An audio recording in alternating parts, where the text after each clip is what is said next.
Hi. Hi, how are you? Better than you've ever been in your entire life. That's probably true. You look nice. It's okay to not be okay. It is okay to not be okay. You look fantastic. Hey, wait a minute. What? Is there something wrong with your computer? No, we did a show on Wednesday, right? Uh-huh. Yeah? You didn't have a black eye then. No, I didn't. Oh, What happened? Why you got a black eye now? Okay, all right. Well, We don't kink shame here. oh, son of a gun. Okay. No, Um. Brandon, I got it from boxing. Don't be an idiot. All right. I love that was just so casual. Like, wait a minute, I didn't know you had a black eye on. Okay. So, question. What an What, anticlimactic thing that just happened. I thought you were going to be all up in arms about me having a very clear black eye. I mean, at the end of the day, what you do with your eye is your business. Jack, do you have? Did you pay for the recording, or we're gonna have to stop every 30 minutes?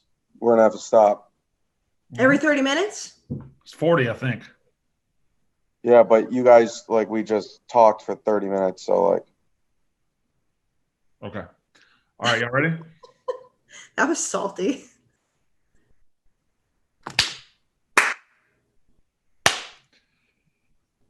Feels like 2020 again, doesn't it? Hi, I am. Oh wait, do I do hi yet, or do we have to talk about some bullshit? we already did a cold open. Did we? What was it Yeah, about? the Oh, Kayce's fine, boxing. fine, fine. Hi, welcome to Unnecessary Roughness Barstool's college football podcast. For the first time, well, I don't know if it's the first time in 2021, but for the first time in several months, we are going 2 a week. It's 2 a days, but a week, but a day. Yeah, right. We're We're, doing listen, two weeks. we finally did it. We said originally, well, you said, I'm going to throw you under the bus, August 1st. It's August 22nd. Well, last week was your fault. Now, last week was my fault, but I just want to say 22 days later, I'm not putting blame on you. I'm saying that we said August 1st. You It's August 22nd. We're here. you just said it's you threw me under the bus. Well, that's because you said on August 1st we would go to 2 a week. We didn't even discuss it. You just said it live on the podcast. Fine, whatever. We're here now. We We're are here now. in the middle of a fake ass hurricane. And it is time for college football. We got some games. Hey, it's week 0, but I woke up this morning in Las Vegas, Nevada. Before you continue, Brandon, I just wanted to say we're going to 2 a week thanks to our presenting sponsor, High Noon Sun Sips. Okay, cool. Jack, could you do me a favor? Yeah? Could you just shut the fuck up for a second? I was getting to that. I was getting to it. Do I ever not get to it? I don't know. We should ask your wife. All right. Okay. We are brought to you by the delicious and wonderful folks over there at High Noon Hard Seltzer. Real folks, real people, real juice, real vodka for real people like you and me. I was in Vegas, if you had let me finish my story. I woke up in Vegas this morning, but I went out last night after SummerSlam, and there was a party, and High Noons were everywhere.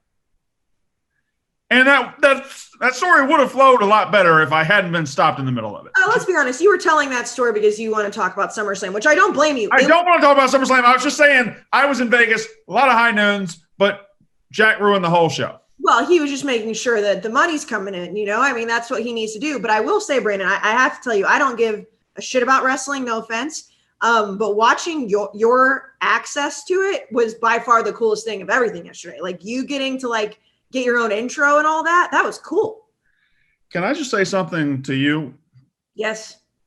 You're one of your best friends, John Feidelberg. Uh-oh. You get him out in public, he's a wild card. He's a liability. Yes, he is. He's something else. What did he do this time? Well, I was sitting on the second row at SummerSlam, and he was sitting behind me, and he had been quiet the whole night. I don't know if he was drinking. And I can promise. I'm just sitting there, and it's one of the matches, it was Sheamus, like the third match. He goes from zero quiet to beat his ass, Sheamus, beat his ass, and just yells it as loud as he could. And I'm like, I didn't even know you were here. No, he's a liability. And also, it's a telltale sign when he is drunk that he's quiet. That's like he's the opposite. Like, he doesn't get loud when he's drunk. He gets very quiet. So I can guarantee he was in Vegas. Of course he was drinking.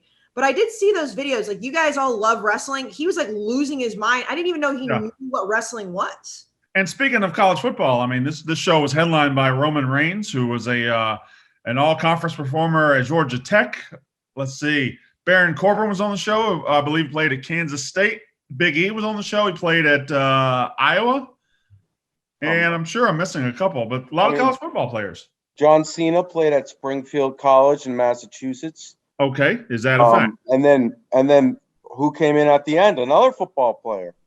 Brock Lesnar, but he never even played college football. He tried to play pro football. Oh, that is true. I apologize. Yeah, it's all right. He was a college wrestler. But anyway, yeah, we had a good time. I woke up at I don't know.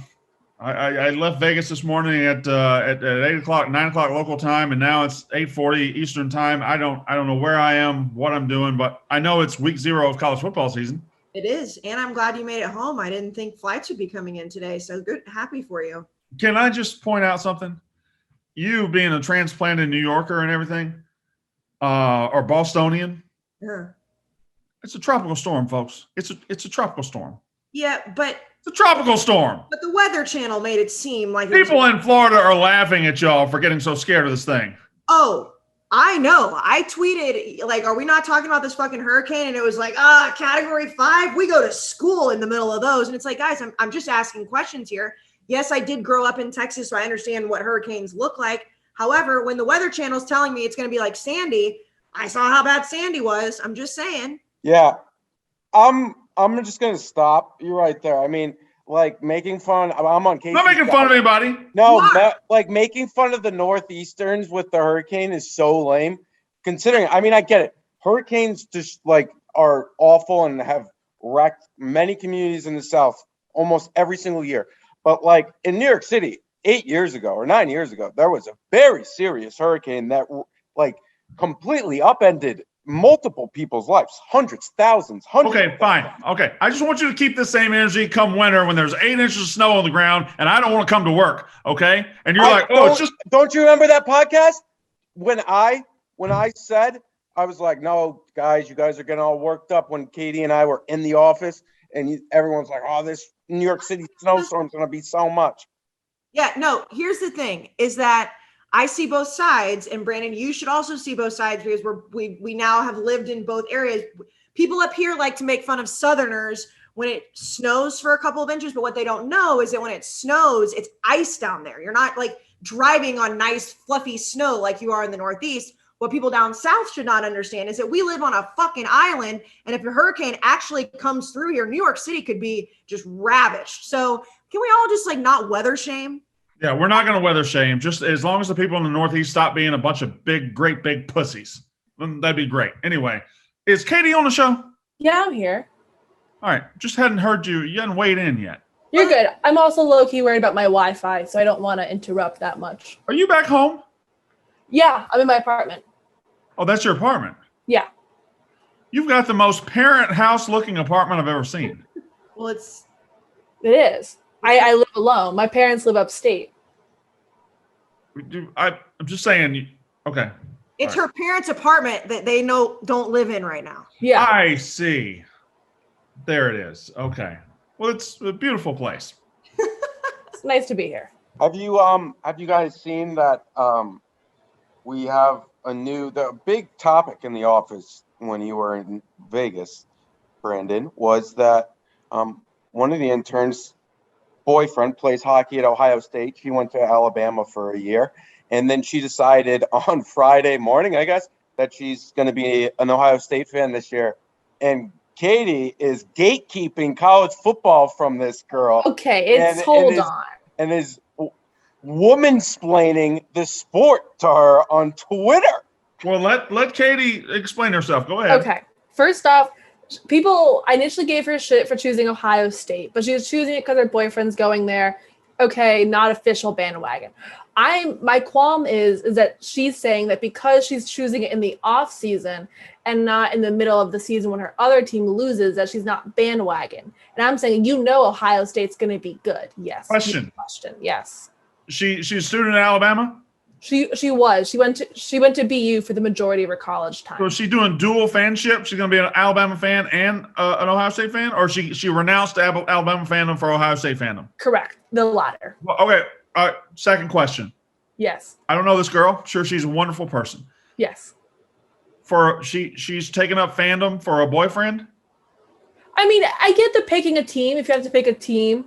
No. Bad idea. No, you don't pick your fandom based on who you're fucking that week. All right, you just don't.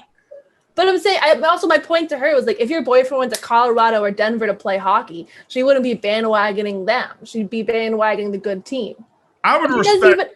She didn't even know who Urban Meyer was. We had to explain to who he was and that he was an old coach. I mean, Jack, that's not woman-splaining. That's just like, if you don't know who Urban Meyer is, you can't be an Ohio State fan.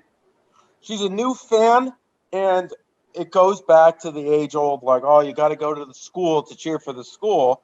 And I think that's bad for business. I don't think you have to go to the school. I don't think you have to go to the school to be a fan of the school. I think you can be a fan of whoever you want to. Just don't pick your team based on the certain people that you happen to be liking that month.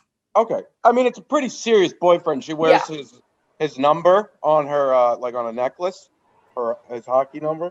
I don't think that's I dated a girl for 2 weeks in the 8th grade, and she wore my number. Oh, well, what number did you wear? Well, I was always 13. Thank you very much. I was always 13 too. Me too. Yeah. No, I wore 12 actually, but I had 13. I wanted to be 10, but someone else took it from me. I got cucked.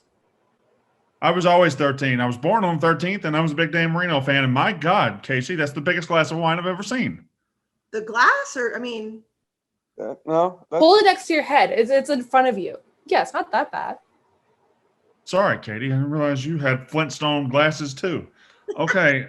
All right. So it is week 0 of college football, and we'll talk about that in a minute. I'm also going to tell you in a minute the 6 week 1 games that can shape the college football season. Because most week 1 games, they're wonderful to see, but don't really shape the season. You know, you can bounce back from it. You can do this, but these 6 games will be hard to bounce back from, and the win would propel you very, very far. We're also going to do a very quick segment called, quarterbacks, Heisman front runners that you think might flop this year. Yes, Katie, that was your idea? Yes, it was.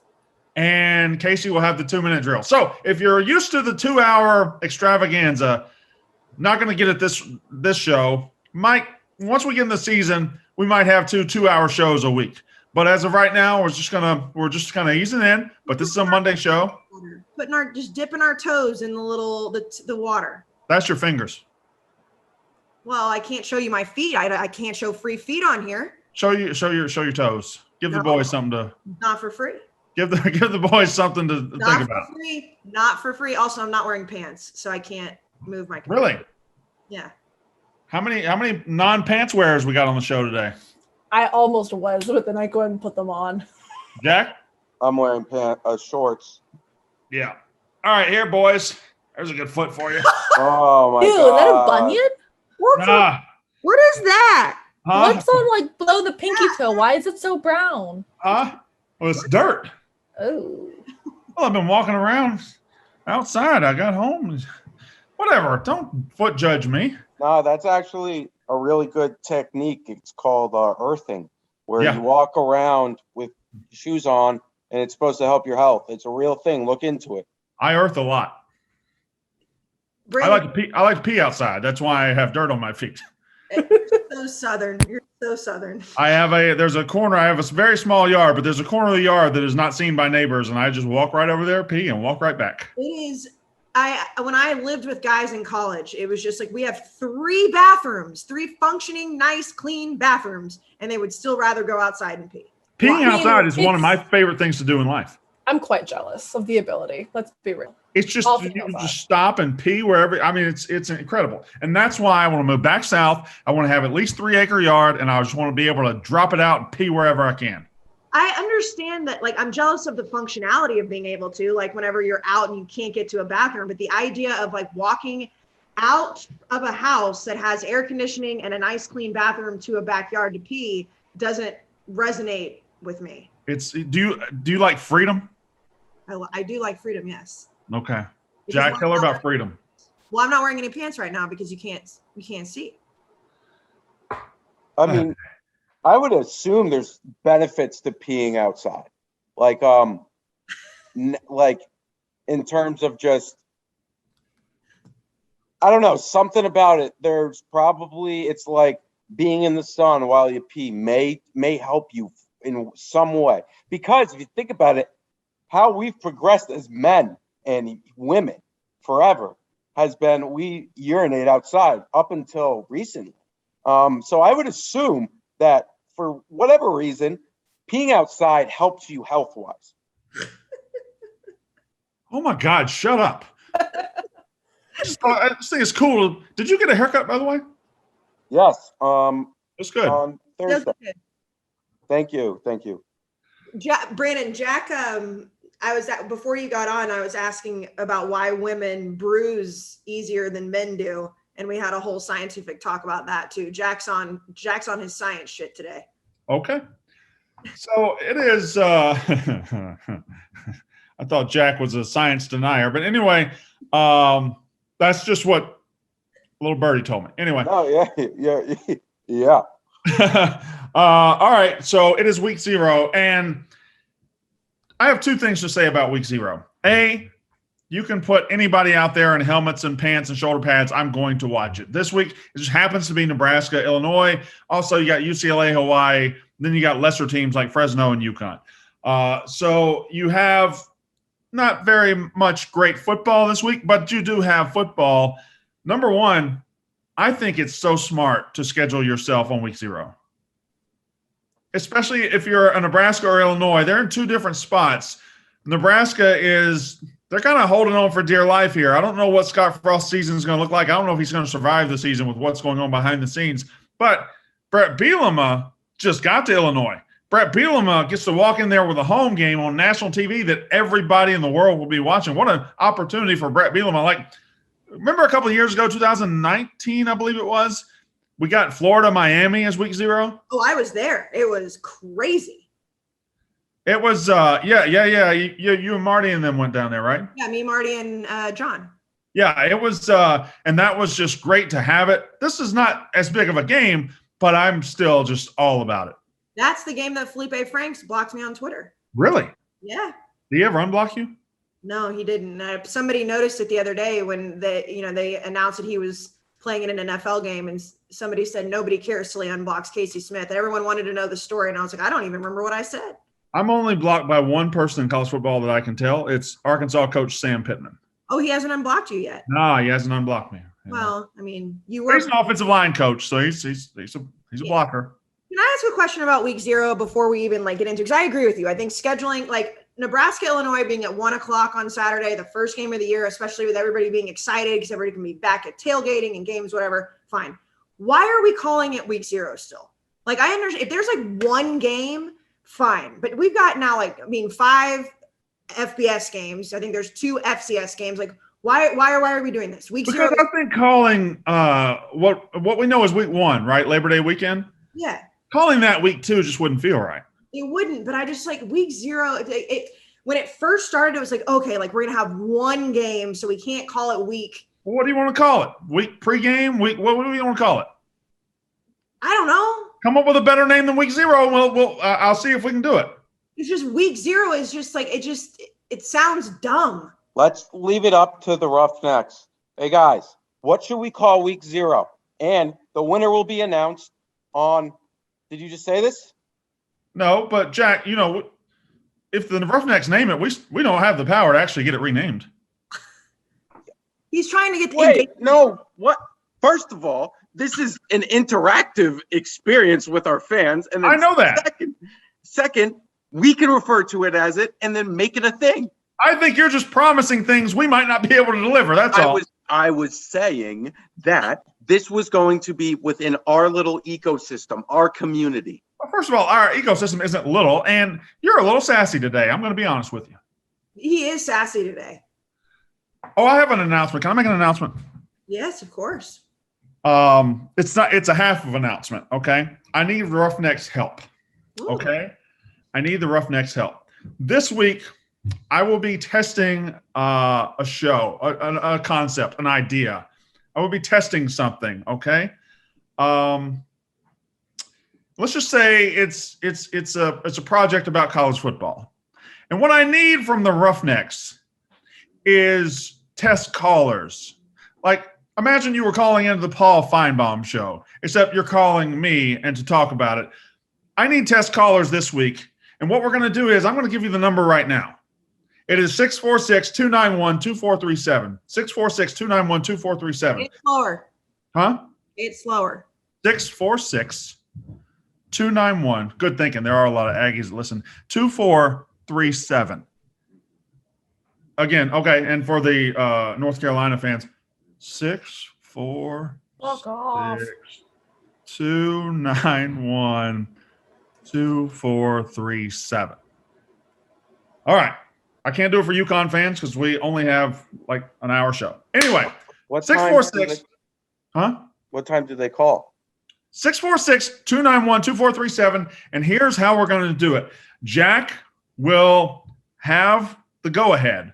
When I say, Jack, tweet it out that they can call now, he's going to tweet it out tomorrow, probably around 5 Eastern, 6 Eastern. We're going to be testing it all week, testing something like, just imagine you're calling to talk college football, but I'm not announcing it to the whole world via Twitter. I'm just using the Roughnecks, okay? It's not voicemails. It's live. It's live. You'll be talking to me. Right. So, like, a lot of people, I think, probably will think they can call in and leave a voicemail. Like, no, it's straight live. It's straight live. I just need test callers, probably 10 or 12 a night. If you'd like to call, huh? I'll call you. Oh, that'd be wonderful. If you'd like to call, please be a part of this test. 646-291-2437. Jack will tweet it out when it's go time on Monday night, Tuesday night, probably about 5 or 6 Eastern. That being said, that's a selfish announcement. I'll move on. All right. Nebraska and Illinois. Let's say we'll take the next 3 minutes and talk about this. What do you think? I mean, like, neither is anything to really get excited about right now, but they feel like two different sides of a coin, where Illinois is just starting their journey with a new coach, and Nebraska is wondering if the journey was ever worth starting with their coach. I feel like there's you're right. I don't know if two different sides of the coin is what I would say, but they're going in two different directions, or they seemingly are. And that's why, with week 0, it is fun to watch, because it's like, well, we absolutely have no idea what Bret Bielema is going to look like as a head coach back in the Big Ten. Scott Frost is under a lot of fire right now. I'm just excited, to be completely honest, to see Bret Bielema back in college football. Like, he makes Illinois interesting to me. I would watch the game no matter what, but now that he's coaching again, I mean, he could be a complete wild card after, like, what happened with him at Arkansas. We don't know. We don't know what he's going to be again. I don't know if Scott Frost is done at Nebraska. My gut says he's not done at Nebraska. My gut says they kind of turn around this year and show a little life, because I do believe in Adrian Martinez, the quarterback, as my post-hype sleeper that I've talked about so much. But that being said, if he comes into week 0 and loses to Illinois and Bret Bielema to open his 4th season, if he loses to Illinois, he might be done.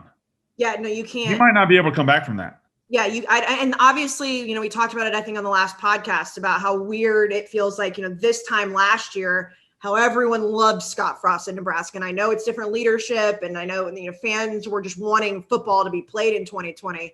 But, 365 days later, it's like they are kind of doing like what you said, Brandon, with the Jeremy Pruitt at Tennessee thing. Like, are they trying to find different things to, like, usher him out? If he loses to Bret Bielema in week 0, like you said, on national TV, the first game of the season, everyone's watching, I don't think you come back from that either. And I don't think his on-the-field resume is enough to really get him fired in Nebraska. I think they're probably not doing as well as they wanted to, but I think they're doing fine as long as they start turning around soon. But you hear the whispers, you hear everything that might be going around behind the scenes, and Nebraska and Scott Frost just seem to be butting heads. Whereas Bret Bielema, he's got that first year honeymoon phase, right? Like everything he does is funny to the Illinois press. Every little thing he says is funny. Like he's entering that honeymoon phase, and I don't know. I just think Bret Bielema's style of play takes a couple of years to implement. He's got to get those big, ugly hog mollies up front. He's got to get him some warhorse running backs.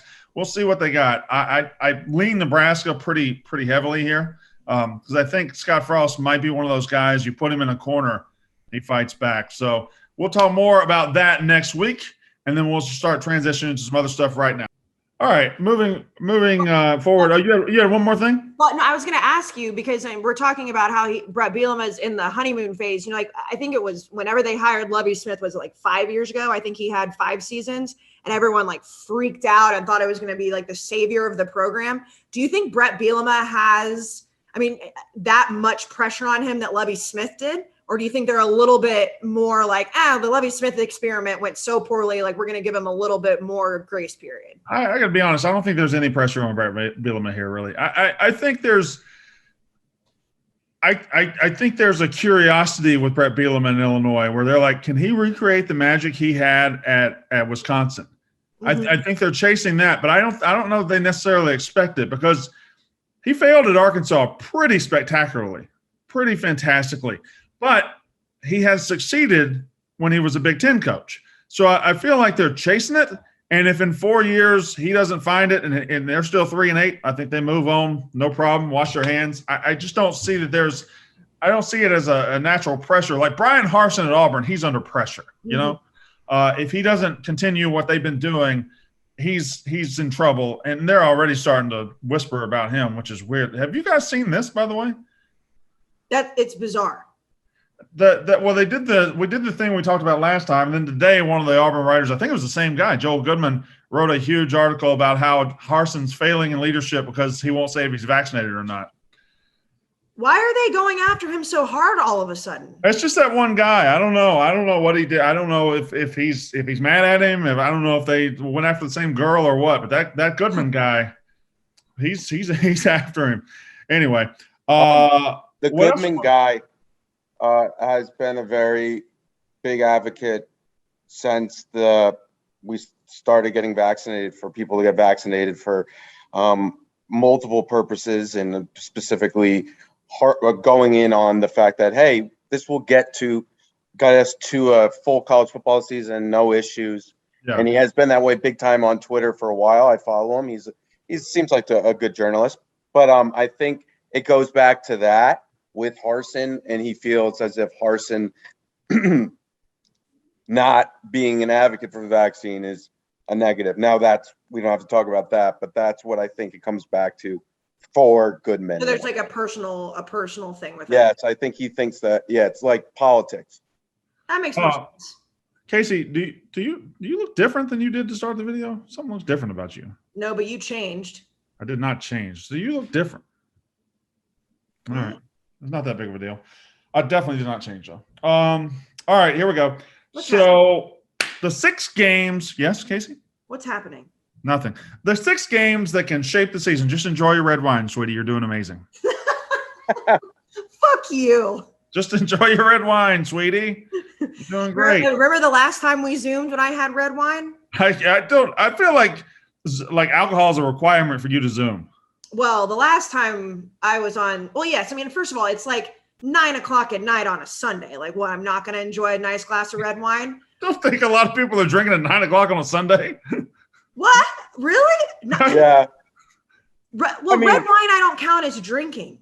All right. Well, that's just, but the way you said it, it is 9:00 on a Sunday. It's time to drink. It's not like I'm sitting here. First of all, for football season, everyone is drinking at 9 p.m. on a Sunday. So fuck you.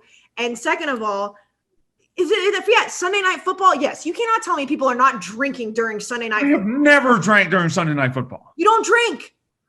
A little bit, but I don't think Sunday night football is a party drinking night. I'm not saying I'm not partying. I'm having a nice glass of red wine. It'd be different if I was like throwing back vodka shots right now, which I might do it, but like after the Orange Bowl debacle of 2020, I think I will sit the vodka shots out. By the way, Katie, I haven't told you this as Kayce takes a remarkable swig of her wine. I haven't told you this, but I'm starting to turn a little bit on my North Carolina pick. Oh no! Why? No. I'm turning to the good. Oh. Jeez, what? I haven't been like pro North Carolina, and I'm turning a little bit against my NC State pick as well because I'm starting to think they won a lot of close games. They got outgained on the season. I might be like pumping them a little too much, and I'm not pumping North Carolina enough. I didn't realize North Carolina had 10 starters back on defense. Yeah, we do. Oh no, you've been very pro Sam Howell and very neutral. We'll see about UNC. So yeah, but if they have a good defense and the best quarterback in the country, I mean that goes a long way. Anyway, the 6 week 1 games that will shape the season. Are you guys ready? Yes, I'm ready. You're not going to let Jack talk about UConn in week 0? Wasn't planning on it.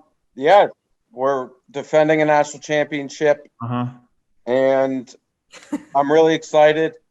We're going to see how – I mean, it's game week. I'm focused, and I'm excited. Yeah, Fresno State, 27.5-point dogs. But this is a dead mascot game. We're playing in honor of John – what? You guys probably didn't see this on YouTube because we don't have the 4 boxes. It's just the speaker view. But Brandon rolled his eyes at Jonathan the Husky dying. That's disgusting. When did he die? Like 2 weeks ago. You don't get a dead mascot game if he died in the off season. Yes, you do. Yes, you do. Yes, a road game. First of all, you're 28-point dogs. You're on the road. It's not a dead mascot game. You're trying to tell me that if a dog dies in the offseason, you're not supposed to care about it for the first game? I'm saying God bless that dog. All right. He's gone, and there's nothing he can do to help that UConn football team. Wow. This is a low moment for the podcast. Jake Hayner for Fresno State is going to throw all over that secondary. Yeah, there's a lot of concerns for UConn, but football being one. But dead dog being two. We're building back. Have you replaced the dog yet?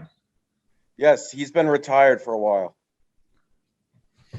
Well, Jack, that does make it listen, I'm the biggest dog lover on the planet, but I mean, there's a difference. There's a difference, Jack. Yes. If Bobby Bowden dies and if Mike Norvell dies, Bobby Bowden dies, he's a legend and we honor him. But Mike Norvell, the Florida State head coach, if he died, it'd be a huge story. It'd be a gigantic story because what are they going to do? If your mascot who is on the sideline dies, oh no. But if a retired guy, I mean, dog's going to live, 10, 12 years? He would have been 15 in December. He died peacefully at his home on a Wednesday. That dog's better off dead. Good movie, by the way. Yeah. What? So what? Better Off Dead's a great movie. It's very much not.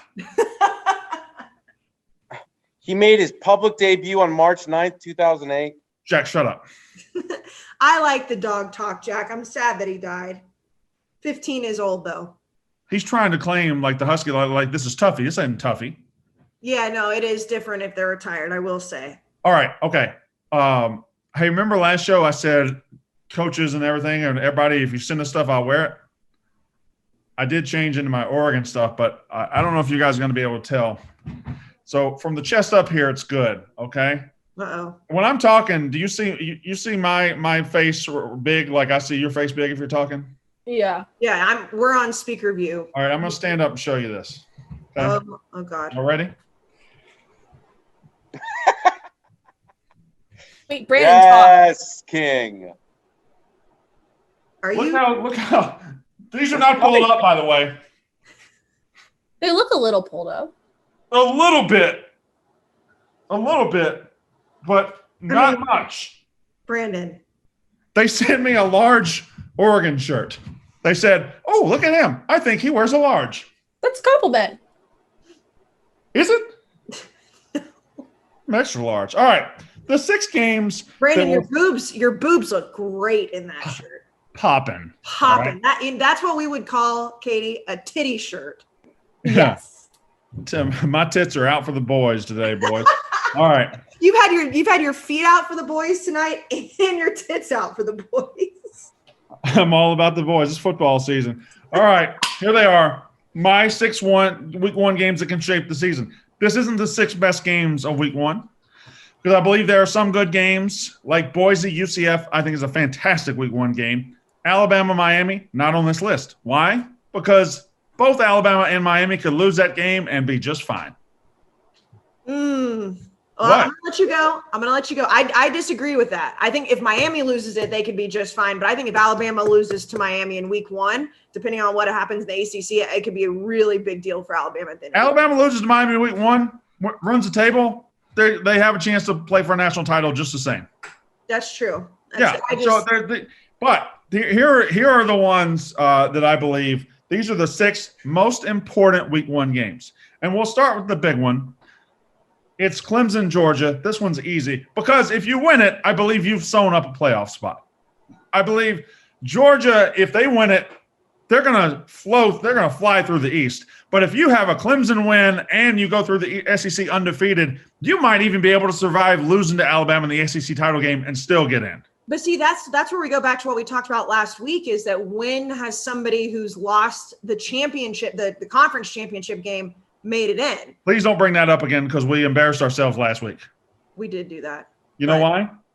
Notre Dame did it last year. Wow. No, they did. But they're not in the conference. Yeah, but they did. They lost. 2020 doesn't count. Okay, fair enough. What I'm saying is if Clemson loses this game, they're not going to have a win on their resume.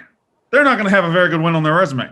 If Georgia loses this game, they can get back, but if they win it, they're going to be sitting pretty. I believe this sets up your first playoff national title to really just cruise through the season. I definitely agree with the idea of whoever wins this game is setting themselves really nice and pretty, but I think both of them and granted, Georgia going through the SEC versus Clemson through the ACC is different. I get that.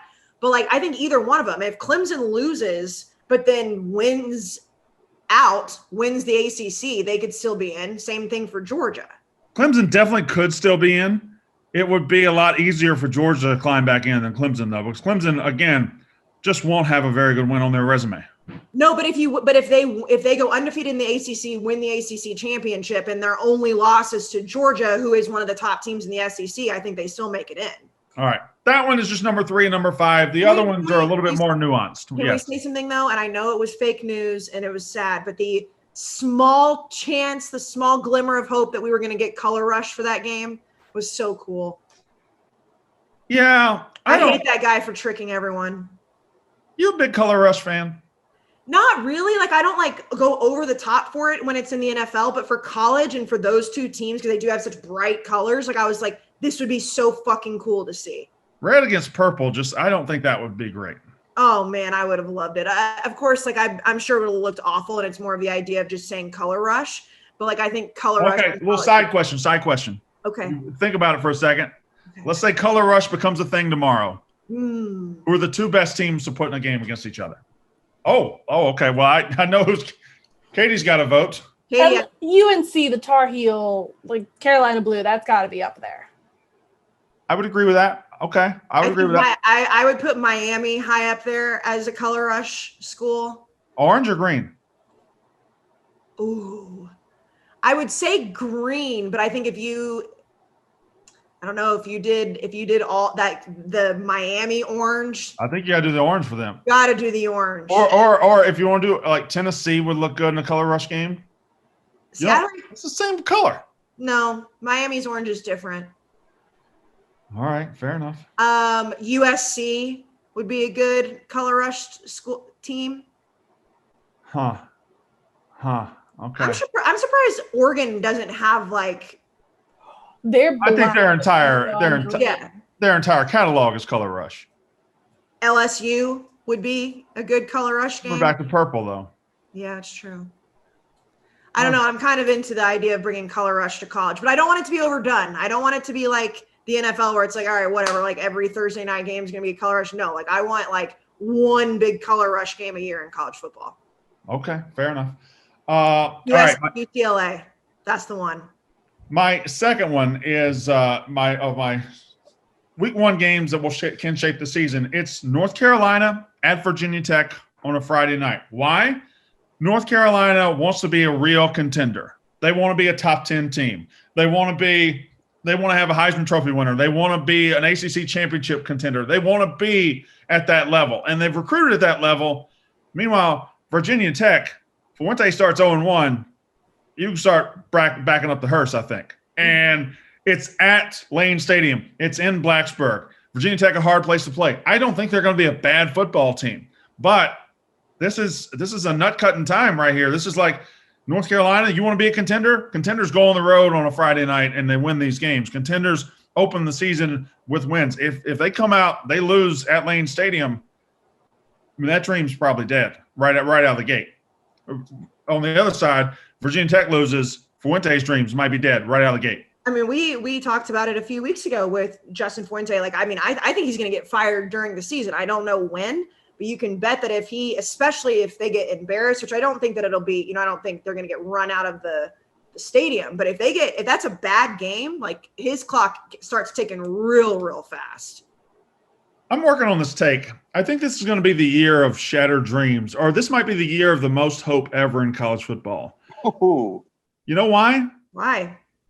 If you look at returning starters, because of what COVID did last year, and we have so many more seniors than ever before, we've got twice the amount of seniors.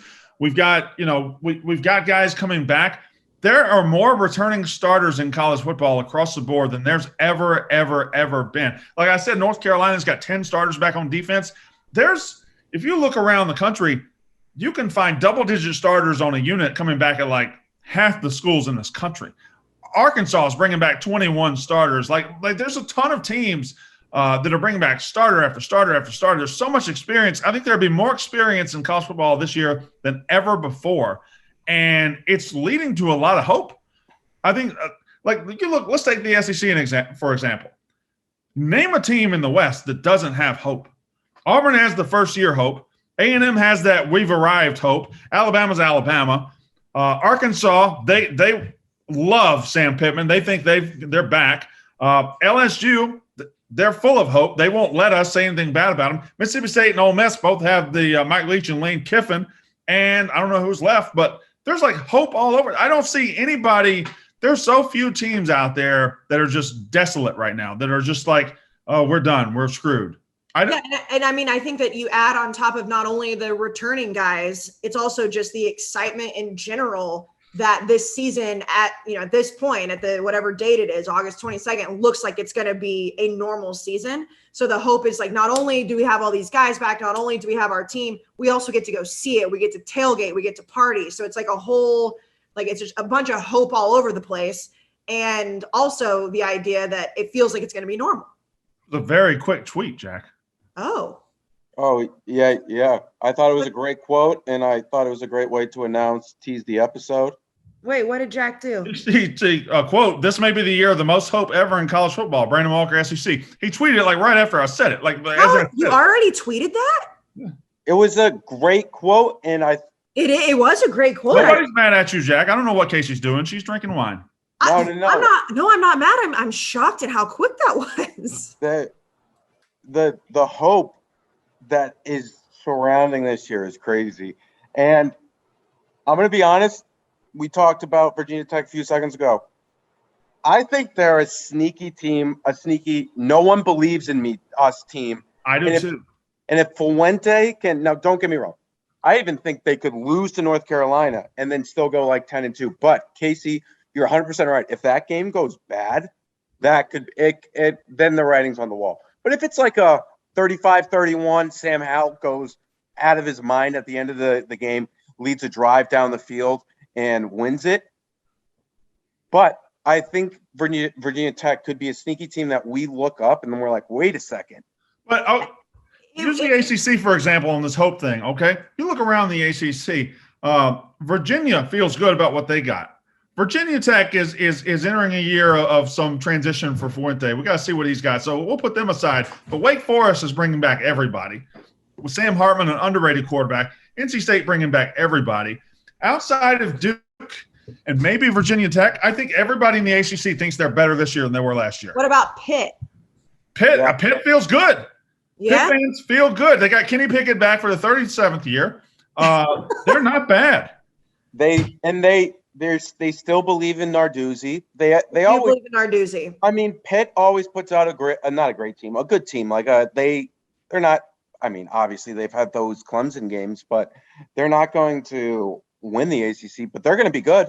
No, I don't think they're going to be bad. I was just curious. Like, I haven't really seen like Pitt fans being like, "Oh God, this is our year." But I guess I don't ever really see that. So, I mean, they do love Narduzzi, though. That is a fact. I mean, Pitt's going to go between 6-6 and 8-4, and Kenny Pickett's going to be the quarterback. It's been like that since 1982, and it will be. And I guess Kenny, you were talking about Dan Marino. Kenny Pickett came in after Dan Marino. Yeah, Syracuse is also going to be really bad. So anyway, my third game, and this is actually a pair of games. So just knock out 3 and 4, both in the Big Ten. Okay. Ooh. This is going to shape the season because Penn State wants to believe that 0-5 start last year was a fluke. Wisconsin wants to believe that ending to the year where Graham Mertz didn't look good was a sign of or was just a one-off, and he's going to be better. Graham Mertz is going to be a 5-star quarterback this year, and that offense is going to get rolling again. Wisconsin has top 10 dreams. So does Penn State. But one of them probably ends in Wisconsin 2 weeks from now because Penn State at Wisconsin, you're jumping into the fire immediately. And if James Franklin loses that game, he starts 0-1 after starting 0-5 last year. I don't think he's on any hot seat whatsoever, but certainly patience will start running thin in Happy Valley. Well, and I also think, and you've said it before, Brandon, with him, it's like even when he is doing well, it's like he's not necessarily a liked guy. Like he was liked at Vanderbilt, but like for some reason, like he's like he doesn't have this like likability to him. So he has to like really, really win. Like I think that's what he has to do for Penn State to like get behind him like that. I think I'm going to say this about this game, and I know that I'm a little biased as to how much I love Madison. I think that we're giving Graham Mertz too much shit for how that season went because he didn't play for half of it because of COVID. Yeah. Like he had it. He had his, that great game, we put out the t-shirts, whatever, but then he immediately couldn't practice. He didn't play for 3 weeks. We've talked about this before, and it's like, well, was Graham Mertz really that good? Well, it's like, we have no idea because he actually couldn't play. On the other side, well, I'll tell you why it's important for Penn State, why it shapes their season. For Wisconsin, one of the reasons people think they're going to be a top 10 team or they could win the West or be this and be that is because they have all their tough tests at home. Mm-hmm. They have Iowa at home. They have Penn State at home. They have the neutral site against Notre Dame. But if you come out and lose that home game to Penn State, now you've kind of lost your advantage of the schedule makers gave you. So that's why Wisconsin has to hold serve or it will be hard to get back to where they want to be. And Penn State, they have to win week 1 or it'd be hard to get to where they want to be. And the other one is Indiana at Iowa. Iowa, they're going to have a game manager quarterback. They're going to have some really good tight ends. They're going to have a really good running back and offensive line. They're going to go 9-3 like they do every year. But Indiana has plans to do much more. And they went 6-2 last year. I think it was kind of a sneaky, fraudulent 6-2, but they're coming in ranked. They're coming in at number 17. They're coming in as hyped as they've ever been hyped at Indiana. And if they walk out of this offseason and onto the field at Kinnick Stadium and lose, hype's gone. I agree with that. And we've compared them to Minnesota of a few years ago. It's like all the hype is there. Can they continue to do it? And I know you've said it before too, Brandon, but like the Big Ten doing this for us in week 1 is awesome because we're going to see like those 4 teams that we're talking about right now. We're going to know so much about them on Labor Day weekend. That's fucking awesome. Meanwhile, like so many other conferences are playing games that no one cares about other than the fact that they're being played. The fact that the Big Ten is like, hey, 2021, we're opening this thing with a bang is awesome. Here's the thing about Minnesota and Indiana, why they're different. Minnesota, a couple of years ago, when they went 10-2 and they were so great and fantastic and it was awesome, they were a story of college football. They did lose a ton off that defense. They lost Antoine Winfield. They lost a ton off that defense. And Rashad Bateman, he opted out, then he opted back in, then he opted out again. There was a lot of questions. Indiana, there was a reason Minnesota took a step back just because they lost so much personnel. Indiana comes in the season with no excuse whatsoever. Indiana comes in with a ton of talent coming back. Their quarterback's back. Most of their defense is back. They took some good defensive transfers. Like, if they want to win, if they want to be number 17, if they want to be in the top 10, they've got the pieces. They don't have the excuse Minnesota had. Yeah, Remember? no, definitely not. But I feel like the aura around it, like the way that Minnesota fans felt after that season, it was like how hyped they were and how excited they were and all the, just talking about how they were going to be so great moving on. That's why I feel that Indiana fans are doing the same thing. Okay. Remember week 1 of 2017 when ESPN shoved it down our throats that the greatest week 1 ever? Maybe it was 2018. I feel like this one's much better than that one was. I feel like this is a very, very good one because you have these conference games, and then you have the marquee games. Then you have some sneaky games there too, like LSU, UCLA, and like, I think it's a fantastic week 1. And also, I mean, we can call it what it is. We're all just really, really excited that football feels normal. I'm going to keep saying that. Like that, this plays into it. Like, it's not just like, oh, week 1. I mean, yes, the games are awesome, but we're also coming off of a season where we didn't see any conference versus conference games. All right, 2 more, and I did not include LSU, UCLA. Why? I just feel like UCLA, they can have LSU losing it would really shape their season. It would be rough. I don't think this shapes it for UCLA one way or the other. I think they could still be good with a loss. They could still be bad with a win. So I kind of put that one to the back burner. I didn't want to do all SEC teams either. So maybe I erred on the side of not enough SEC teams. Here's one. And this is going to be – I'll have to explain it. But this is going to be a season shaper for both of these teams. Ooh. It is Stanford at Kansas State. Stanford at Kansas State. Here's why. David Shaw has forever been unimpeachable, untouchable out there. But let's be honest.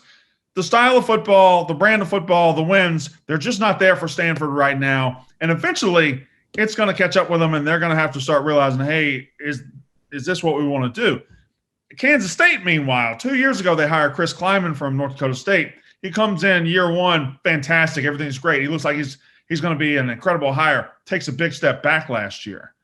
And year 3, for a guy like that, who's great in year 1, but not as good in year 2, year 3 decides what your program is. Is it a bounce-back program? Is it a winning program in the Big 12, what's left of it? Or is it just not as good as it was that first year? We'll know. If Stanford beats Kansas State, Chris Kleiman, all of a sudden the program he's building going to be a little harder to build it. Stanford, they lose at K-State. David Shaw, is he really all he's cracked up to be? Because I don't think so. I don't think so, but I don't know what it's going to take for him to actually truly be on the hot seat. Because we've talked about this with him in the past, where it's like you talk about like the top coaches in college football, and his name is just like always lingering around there for really no reason. Like, what is it going to take for Stanford to look at David Shaw and say, all right, you've got to go? Like, it feels like he's just there. Like, he's just going to always be there unless they just go winless a couple seasons. Like, I don't know what it would take. Like, I don't think them losing to Kansas State is going to make Stanford be like, well, we don't know about David Shaw. I mean, he's just been hanging on like that for a while now. I just think these are 2 scuffling programs right now, and whichever one loses – and this non-conference battle is going to be really fighting an uphill battle for credibility the rest of the season. And my last one will happen in Austin, Texas. Ooh, it is UL Lafayette at Texas. We are 1 year removed from UL Lafayette walking into Ames and just dragging their nuts all over Iowa State, who ended up being a Fiesta Bowl winning team. They won 31-14 in a game that wasn't that close. Now, everybody loves Sark. Everybody is excited about Sark. Everybody's excited about Bijan Robinson and Kayce Thompson and Hudson Card, whoever the quarterback is. Everybody's so excited. But you're not playing a pushover. You're playing a team that is very experienced, that has walked into better programs than yours, better teams than yours, and beat their ass. And they don't care about this Sark party. And Billy Napier has beaten better teams, better coaches. So if Sark opens the season at home, losing to UL Lafayette, that honeymoon is not a honeymoon. This is one of those games that was scheduled at some point when they're like, oh, well, like this is a great season opener. We'll run the table and it'll be awesome. Not knowing that this team was going to be where they are now. And you're right. Just the fact that they beat Iowa State last year, and that was shocking. Like, oh, Iowa State, they stink. I think I was like dancing all over your grave because of how much you love Brock Purdy. Right. like that ended up being a bad take because of how good that team ended up being. But I also do think in Austin right now, you have to everybody's going to be, we've all talked about it. Everyone's going to be so focused on, is this the last year in the Big 12? It's almost like they are already overlooking this game. Like I don't hear any Texas fans worried about this game at all. No, and Texas fans have alligator blood. Texas fans will just suffer through a bad season, fire a coach, hire a new one, and then act like, oh, we're Texas. We're going to go 11-1 this year. Like they don't carry over the sorrow. It's weird. They just shed it. They just shed it like they're some sort of caterpillar or something, and they fly into the next season like a butterfly that ends up getting smashed on the windshield of a car every year. I didn't know where that analogy was going, and I really don't like the word shed the way you said that. I thought that was a really good. It was really good. It was. That was a really good point. It was a really good point. It just. What's wrong with shed? I don't know. I just didn't like the way it came out of your mouth. Do you want me to put it back in my mouth? Sure. Okay, I'll put it back in. Jeez Louise. But that's the six. I think those you are right though. But there's it's like that with every program when you get a new head coach. You could get the worst new head coach on the planet, but it's like, oh, it's a new era. Like that's not just in Austin, that's anywhere. And then you get a guy like Sark, who I know you love this. He says all the right things. The players seem to love him. They do have a lot of talent. They are the University of Texas. So I don't think that it's abnormal for them to be excited, but they do have a different level of excitement after being very abysmal since Mac Brown left. I found a stat today that I think is very interesting because I was on a plane for 4.5 hours and the Wi-Fi was not working. I read a lot of preseason magazines today. Clay Helton's career record. Clay Helton, the guy we want to fire at USC every single year. His career record as a head coach is 45-23. Steve Sarkisian, the savior of Texas. And I know he ran into problems early in his career outside the field, whatever. Steve Sarkisian, this guy who just got one of the biggest jobs in the country, career record as a head coach, 45-37. Clay Helton, markedly better on the field at the same school, and yet we absolutely torch him every year and wonder if he's going to get fired, if they're going to get a real coach.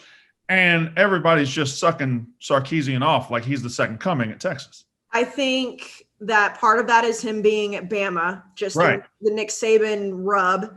And then also, like you talk about the off the field stuff, I feel like people are like, well, who knows what he would have actually been like if he didn't have the drinking issues. Let me ask you a question. I want you to give me a real answer. All right. Okay. 12 games last year. Let's say it's a 12-game season last year. I don't remember how many Alabama played. I think it was probably 12 or 13. 12-game season last year. We go back, and instead of Steve Sarkisian, Jack Mack is the offensive coordinator. What is Alabama's record? I mean, it's 12-0, Kayce. It's 12-0. I don't know about that because look what happened a few years ago when, it was like, oh, we don't need Lane Kiffin on the sidelines. We don't need him. It's 12-0. You think that they would go 12-0 yes. with Jack instead of why? Because their quarterback was better than everybody else's, their running back was better than everybody else's, their receivers were better than everybody else's, their offensive line was better than everybody else's. I mean, Brandon, give Jack the spread option playbook from NCAA 14. Let him press triangle, square, or circle. 12-0. I promise you. I mean, so what you're basically saying is that you think Steve Sarkisian is just a shit coach. I'm not saying that. I'm saying. I mean, yes, you are. No, I'm not saying that. I'm saying all the hope around him could be built on sand and not on rock. Was that a biblical reference? It is. I'm a Jesus gal over here. I love myself and I have a lot of confidence in myself. No way I'm going 12-0. No if chance. I have to play, I mean, I would try my absolute best. And I think we do well, but 12-0 would be tough. I'm telling you, you've got the NCAA 14 play sheet ahead of you. All you got to do is call into the quarterback. All right, run circle this play. You're good. Okay. Shark wheel to Najee Harris. You're fine. I appreciate your confidence in me. No. No. Wait, whoa. I don't want you to take this as me being confident in you. You were just the first face I looked at. I could have said it about Katie, my dog Sam, my sons, my daughter, anybody here. No, okay. It's his lack of confidence in Sark is what. That's not what I'm saying. Like, yes, it has to be one or the other. It has to be one or the other. It's not one or the other. What I'm saying is I'm not making a definitive judgment. What I am saying is all of the hope that Sark built at Alabama might not be real. It might be an illusion, or it might be real. He might win 3 national championships at Texas. It might be. I'm just saying we are entering this season of renewal at Texas, and I'm not sure what it's based on for real. That's fair. And I mean, I said it a couple minutes ago. It's like they've been chasing it since Mac Brown left. That's what we've seen. We saw it with Charlie Strong. We obviously saw it with, I can't even remember his name now, Tom Herman. Mm-hmm. Yeah, Tom Herman. Like they every year that they hired these guys, it was like, this is going to be, the grass was greener. It was like, all right, Mac Brown's time is done. Now, meanwhile, Mac Brown is building another program at UNC that looks pretty damn good. And it's like, but Sark, for some reason, to Texas fans feels different. And the only answer I have is because he did well at Alabama. That's it. And you're right. We don't know if it's a farce or not, but it does have the Nick Saban rub. Well, you know who else did great at Alabama and got his own program? Jeremy Pruitt. Yeah, he did do that. All right. That did not work out. So a couple more things. We'll do quarterbacks who might flop this year, and then Kayce's got a 2-minute drill, correct? I do. Tommy? How much longer will this be? About 15, 20 minutes. You need the internet? Okay. Can I say something? This is very nostalgic. This makes me kind of like I don't miss quarantine, but these are the moments that I miss watching. Sometimes I miss quarantine. Like watching your kids interrupt the podcast was always a nice, joyful thing. Just not having to leave the house ever. Some parts of that was sweet. They were good. Most of it was bad.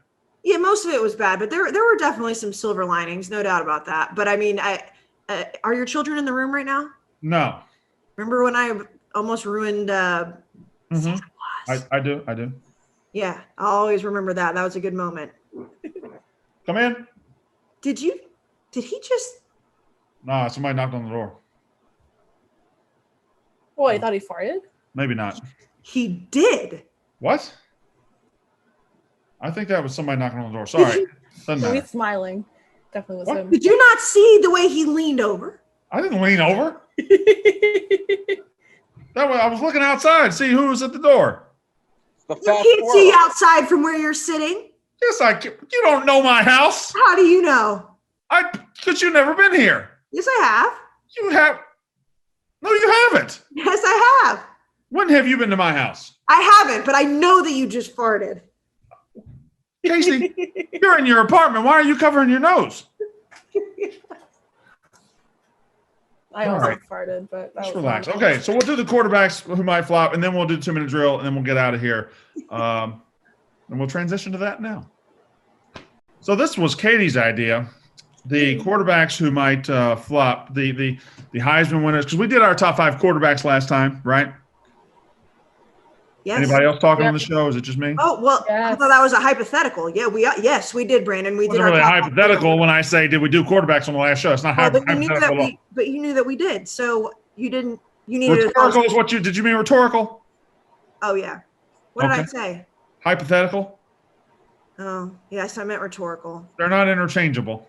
No, I said the wrong word. By the way, nice shirt change. You've done another wardrobe change. I'm just not sure what you're talking about at this point. All right. So Kentucky now. Shout out Kentucky Wildcats. Well, I want shit sent to me too. That's why I'm wearing it, Kayce. I know. Okay. Okay, here we go. Katie, do you want to lead off on this segment? Yes. No, I don't have any. I have some people who might be exposed, but I have no one who I feel very strongly about. Oh, I would love to hear who you want to see exposed, but I'll go ahead and say one. Of the top 10 Heisman front runners, I guess, on the sports books and in life, I think the one guy who could flop, and he was my number 5 quarterback, it's got to be De'Aaron King, right? It has to be De'Aaron King. I think he's a very good quarterback. I think his numbers are very good. He did tear his ACL in the bowl game. He tore his ACL in January, and he's not playing Wright State to open the season. If you walk into Alabama not 100% healthy, you could be turned into not 100% healthy in a hurry. You could Tim Anderson, this defensive line, these linebackers, this is going to be a get after the quarterback kind of offense. And if De'Aaron King is not ready to go, he could face some problems against that team, come out, have a bad game, and all of a sudden he's fighting from behind, and the Heisman dream is dead right there. I think De'Aaron King is the one guy in the top 5, top 10 with the most to lose early in the season and could very well lose it. I like that take. I mean, whenever we put out our top games that we're excited about, and a lot of people gave me shit for the Miami-Alabama pick, but it had a lot to do with what you just said, because, I think Alabama's going to win that game. I don't think Miami is going to come out and beat Alabama, even though Bryce Young's a new quarterback, like whatever else. But we're going to see how good De'Aaron King and Miami is very, very quickly. And that's why I'm so excited about that game. If they come in and get their shit kicked in by Alabama and De'Aaron King, like you said, how healthy is he? That Miami's entire season looks completely different. I believe in De'Aaron King. I think that Miami could be very good. I put them on my top 3 teams that I think will exceed expectations. So I think they'll be second in the ACC. But you're right. If he's even a little bit still beat up and that Alabama defense hits him just one place too hard, like that whole season could be done for him. I think of other guys like Matt Corral, I think has a Heisman ceiling. He would never win the Heisman because they're going to go 8-4, 9-3, and you're not going to win that. But he has a Heisman ceiling, but he also has a sneaky low floor too. Like Matt Corral, he had a 6 interception game last year. He has 1 or 2 of those this year. I mean, the bloom is off that rose quickly. So he can't have that game anymore. And it wasn't even against a good defense. It was in Arkansas. Right. No, he's definitely one. I know that we haven't seen a lot of CJ Stroud yet. Like we obviously, we don't know what he's going to look like. He's a guy to me that feels like he's got a lot of hype, and I understand at Ohio State, and he's got a lot of pressure on him. And where is he in the Heisman odds? He's pretty high up, isn't he? He's in the top 10. Yeah. And I'm like, what? Because he's playing at Ohio State, and I'm not saying he's going to be bad, but I think he has so much pressure on him from not just, continuing on what Justin Fields did at Ohio State, but also just knowing who's coming in behind him. And that's like a guy who should still be in high school. I think that he could be a guy I don't want to say he's going to be a bust, but I could see it being a quick problem for him if he doesn't play well. Yeah, my questions about CJ Stroud and Bryce Young is what does disappointment look like for them? Right. Because I don't know. I don't even think the expectations are fair. Like Alabama fans think Bryce Young is just going to be Tua from the jump. And that's not really how college football works. I mean, it does sometimes, but even Tua, he had the second half against Georgia, but he didn't light it up in the first 6 games of his sophomore season. I mean, he eventually did, but I just really think what is the expectation for Bryce Young and CJ Stroud? 2 guys that have never thrown a meaningful pass in college football. Both are top 10 Heisman favorites, not because of their talent. Well, it's some because of their talent, but mostly because where they get to play. Right. And they get to play at those places because of their talent. But I don't know. I mean, if CJ Stroud throws 24 touchdowns with 9 interceptions, that's an exceptional year. But it's not a Heisman year, Right, and that's what they expect. That's what Ohio State fans expect, and that's what Alabama fans definitely expect. And it goes back to what you said last week about Alabama not making the college football playoff. Like they could lose 1 game and not make the playoff, and that's a failure of a season for them because they are so used to making the playoff and winning the title. It's like, what does CJ Stroud, what does Bryce Young have to do in order to have a season where it lives up to expectations? That's why I'm like looking at these guys of like they're top 10 Heisman picks based on where they went to school, where they're going to school, and that's fine. But what does good look like for them? Like, what does a fan base look at CJ Stroud and say that was a good season for you? Another guy that I think you got to be careful with his expectations is Iowa State quarterback Brock Purdy. A couple years ago, he was really good. Last year, he took a step back. He wasn't great. You loved him. He managed things, and they had a winning season. They ended up winning the Fiesta Bowl, but he wasn't as good as a junior as he was as a sophomore. Now, he is the linchpin of why they're a top 10 team. They're good everywhere. They got the best tight end in the country. They got maybe the best running back in the country, but they got Brock Purdy, who's looked at as a top 10, 12 quarterback. He might not be that. I don't think he was a top 10, 12 quarterback last year. So Brock Purdy's another guy whose expectations might outweigh his reality at this point. So I think he would be a good candidate for this as well. Katie, what do you think about, obviously you're talking about Sam Howell being the best quarterback in the country, but what do you think his chances are of being, I don't want to say a flop because that's not a fair word, but. If he does, I don't think it's going to be because of him. I think it's going to be because of the talent around him, not helping out the Heisman case. But my main thing, I just have a quick question back to Derek King for Brandon. It seems like you don't think Derek King will be bad. It's just relying on his injury, right? Like, you didn't seem like he'd be bad like the other ones would be. Right. Well, I think he tore an ACL and he didn't tear it in week 1. He tore it in the bowl game, Yeah. And if you're not sure of yourself, if you're worried about that thing, going in your first game, he's got the wrong opponent for that. Right. He has to be able to get in there and just go. And if you start slow and if you lose to Alabama, then all of a sudden you're pressing. Like, I feel like the schedule and the injury have combined to really make it tougher to get out of the gate on him than anybody else. It's not like he has like a little bit of a cupcake game to kind of ease himself back into live action against somebody that's not his team. But his numbers, if you're believing the numbers out of the scrimmages from media reports in Miami, it seems like he's going with the ones. He's playing 100% football, and he's doing everything you would expect Derek King to do. So there's so hard. It's just, that's, it's, I think Dave tweeted about it, how funny it is that they do it at NFL camps too. But it's like, of course he looks good against his own team. Like, they're not going to come out and be like, oh boy, Derek King's injury, I don't know. We're not sure he's ready for Alabama. Like, let's see what happens in live action. Jack or Katie, you got anybody for this list? It's a tough list because I'm looking at just the top 50 Heisman candidates according to the odds. I could see not Bijan Robinson. I could see Brian Robinson, the running back for Alabama, not really producing much. I could see Keaton Slovis having a tough year. But Max Johnson, you look at how's he going to do? He's in the top 50. That's probably just more to do with if he has a great year, then, you're a top quarterback in the SEC. You're much more likely to be a Heisman candidate. And then Michael Penix, I'm higher on him than most. Really good one. And then, I'm really interested in Graham Mertz. I think for whatever reason, we just think he's going to be amazing. But that's what I was saying earlier, Jack. Like, I agree with you. Like, I feel like we just don't know what he is because we didn't, like, he looked so good and then he just didn't play because of COVID. Like, he's very, very interesting to me. My two aren't really, sorry, if Jack, you wanted to rebuttal that? No.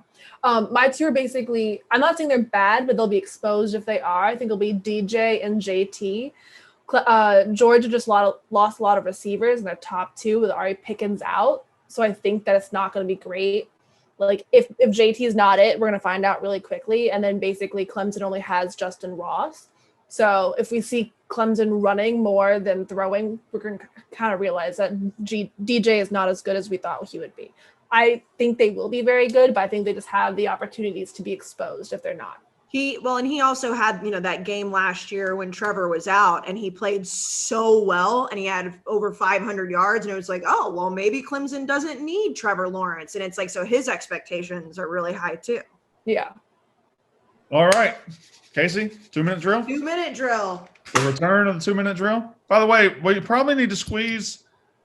Yeah, I think with the off season coming to an end, you probably need to squeeze one more DM session on next show. Boy, now let me say something really quick, okay?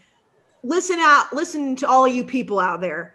People are trying too hard. That's the thing now, is that okay. I'm starting now. I have a lot of them that I can tell are real because I can tell that these people don't even realize what I do. Actually, they just know me from my Instagram.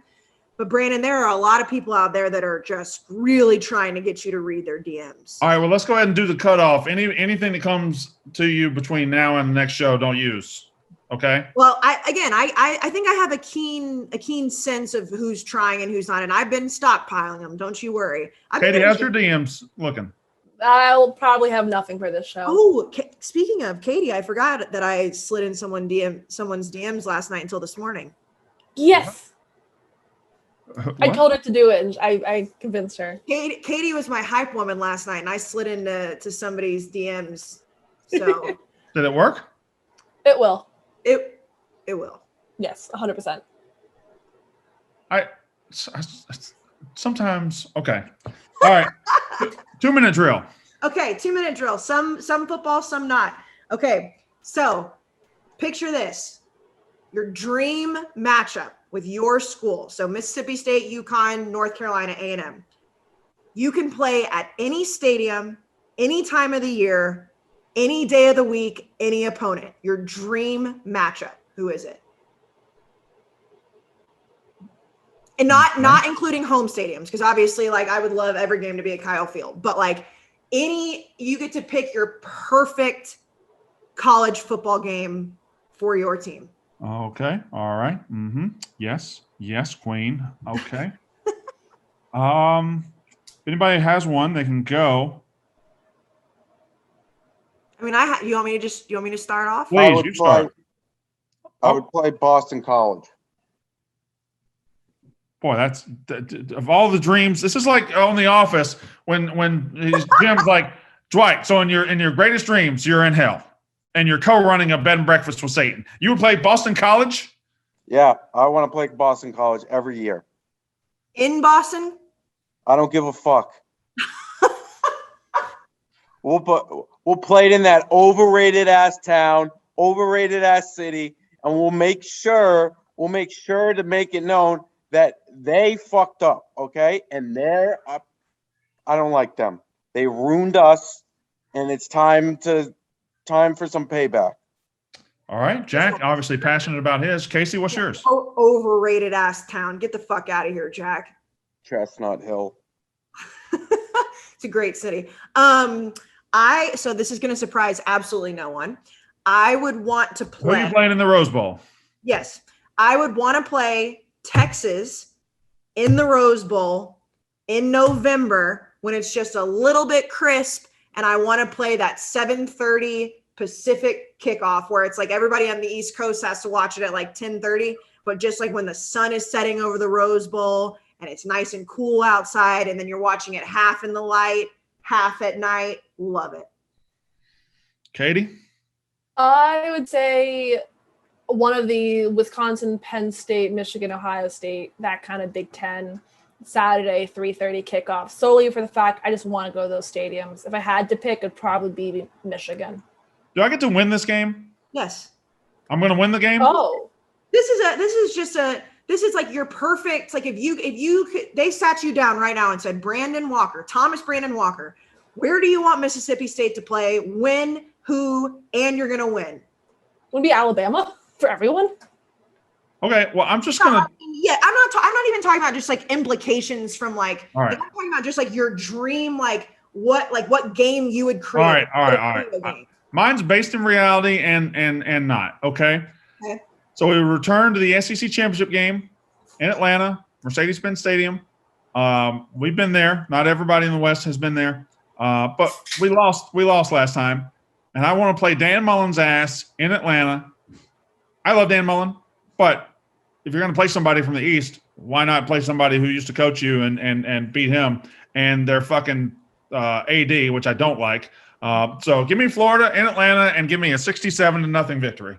Can I name the score? Yeah, of course you can. This is a hypothetical. Okay. No, not a rhetorical, a hypothetical. All right. What's question number 2? Question number 2.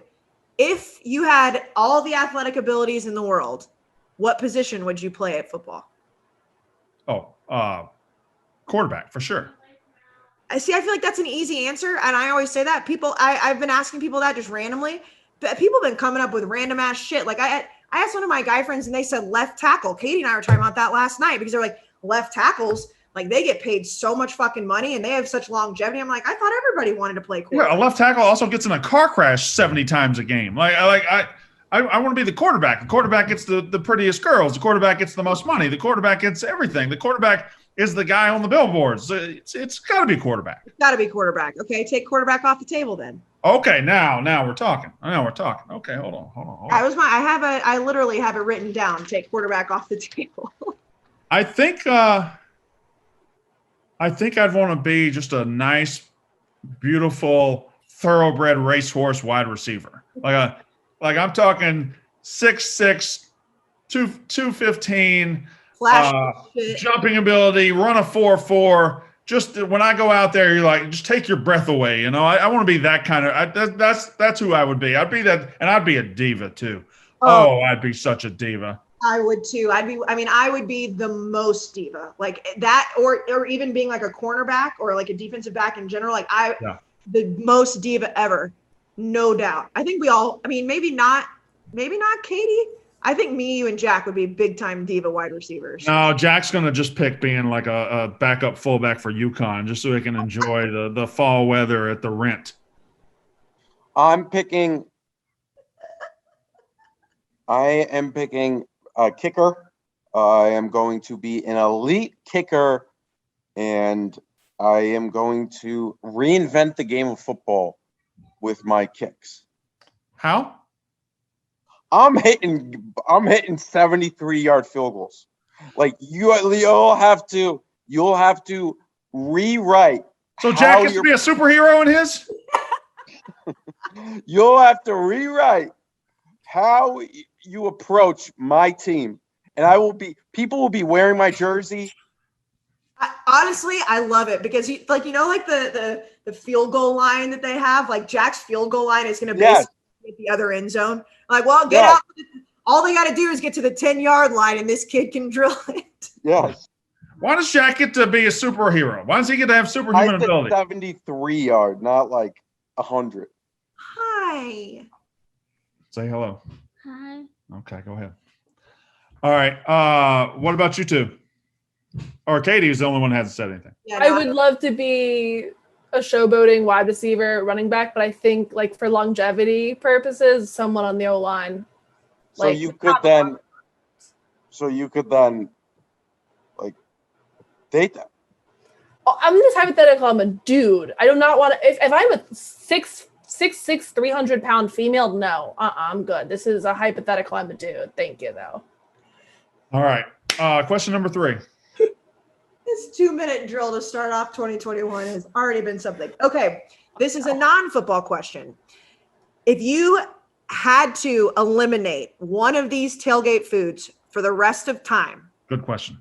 Which one would it be? All right. Okay. Smokies. Chips and dip. Hey, hold on. Jack, do like the around the horn. Mute her for 2 minutes. Okay. All right. All right, we have I Kayce. muted her. You muted Kayce. I muted her. All right, let's go. What are the foods? Kayce's still muted. Unmute Kayce. I want to. Why'd you tell me to do it then? I said mute Katie. Oh. All right, unmute Kayce. Actually, this isn't bad. Am I unmuted? All right, there you go. All right. All right. Okay. All right. Name the foods. Chips and dip. This includes all dips. We're Gotcha. talking queso, ranch dips, everything. Done. You got me. Little Smokies. Yep. Hamburgers and hot dogs together. Okay. And all barbecue. For tailgates and tailgates only. Tailgates and tailgates only. I can do without the burgers and hot dogs at a tailgate. I can do without, because I'm going to want to plate of brisket perhaps if I'm in Texas. I'm going to want to plate of maybe wings. But burgers and hot dogs, I can buy one at the stadium. I can't buy. No, we're talking like we're eliminating them from game day. Okay, but I can't buy chips and dip. You know, I tailgate, you got to have chips and dip. Sorry, you just do. You simply have to have it. And in the South, you have to have Little Smokies. That's non-negotiable. Katie, I swear to God, if you don't get to answer this question if you're going to say Smokies. So fine. I'm not. I have another one. What is it? I was gonna agree with you. The burgers and hot dogs, like they have their place in like 4th of July and like other kind of picnics. Like you don't get the other kind of stuff for other seasons. Yeah, no, I was trying to think of like difficult ones. That one was probably. I think what you should have done, you should have gone chips and dip, and then you should have done the Little Smokies, and then maybe wings. Doesn't wings fall into barbecue? They can. They don't have to. I think wings at tailgates are overrated. Oh boy. Let me take that back. Let me reverse it and let me say this again. I think wings are overrated. Oh, fuck you. Oh. Well, you know what? I'm not going to overreact. You're just simply the worst person I've ever met, and I don't want to ever talk to you again. So it's fine. Boneless wings, 10 out of 10. That's chicken nuggets. Right. But the amount of meat that is in a fucking wing that you have to get, I mean, it makes no sense. It's part of the fun. You just have sauce. Well, yeah, and it's the same thing with crawfish. And I understand that I like crawfish. It's a lot of work for not a lot of things. But here's the thing, like wings are great because of the sauce. Wings themselves, like if you couldn't have sauce on wings, they would stink. Erroneous. False. I think the best wings. Have you ever dry rub? I think the best wings are the ones without sauce. Just bring me plain wings. I'll take care of the sauce later. Wings are just good. Chicken. Yeah. But like, why do you have to have it on the little crappy bones? Ew. You can eat 12 and 15 at a time. I can eat 12 or 15 nuggets at a time without having to put my tongue through bones. Now, when has that stopped you?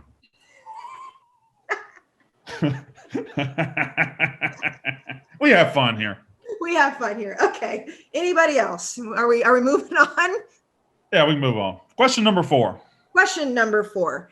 If you could have any stadium as your home stadium that's not currently yours, what would it be? Any stadium. Any stadium. I don't want to do that. Say it.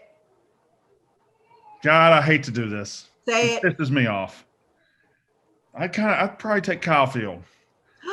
That's an impressive looking stadium. Like it's like last year when you guys were supposed to have 20%, you had like 100,000 people and it looked incredible. You guys had the best looking stadium last year because you had the most people. I would take Kyle Field. That's a daunting looking place. And if you filled it with loud fans, it would be incredible. Yeah, you're going to get to see it this year.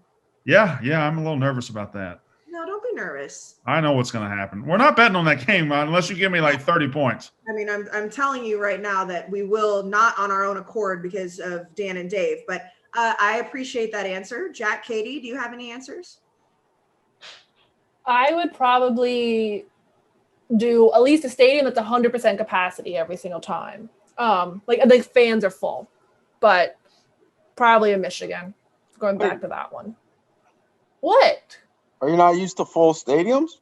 UNC does not do full stadiums. Like, no, not everyone comes. Like, they leave after halftime. I would do Happy Valley. I think. Oh, that's a good one. I think that's an awesome stadium, especially when you got white out or whatever color. I mean, UConn could do a white out. So. You've always been in favor of whiteouts. Yeah. I walked into that one. Kayce? I'm going to go with Katie. It'd be the Big House for sure.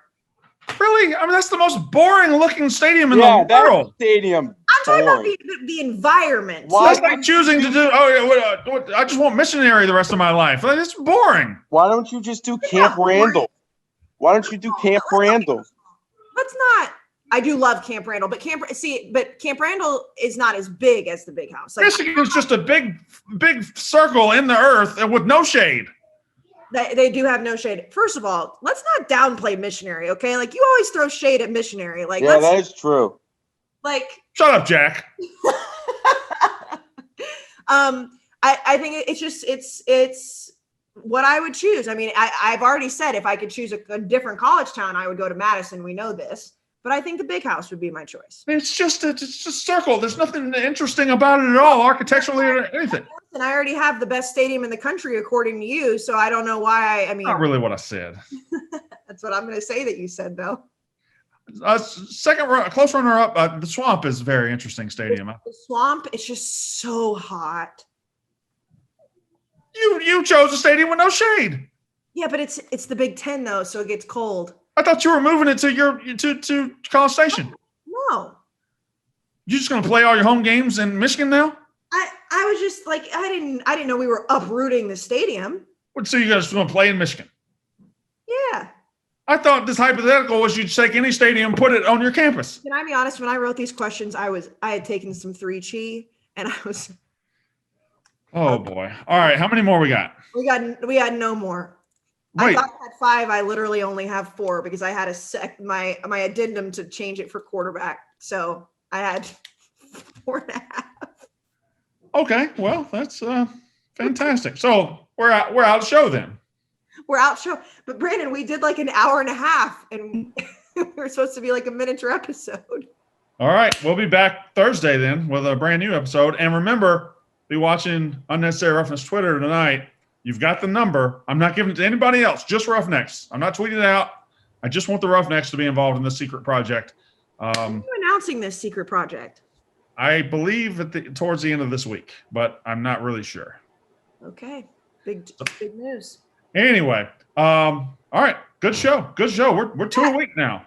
Yeah, we're back, baby. College football's here. All right, that's Unnecessary Roughness.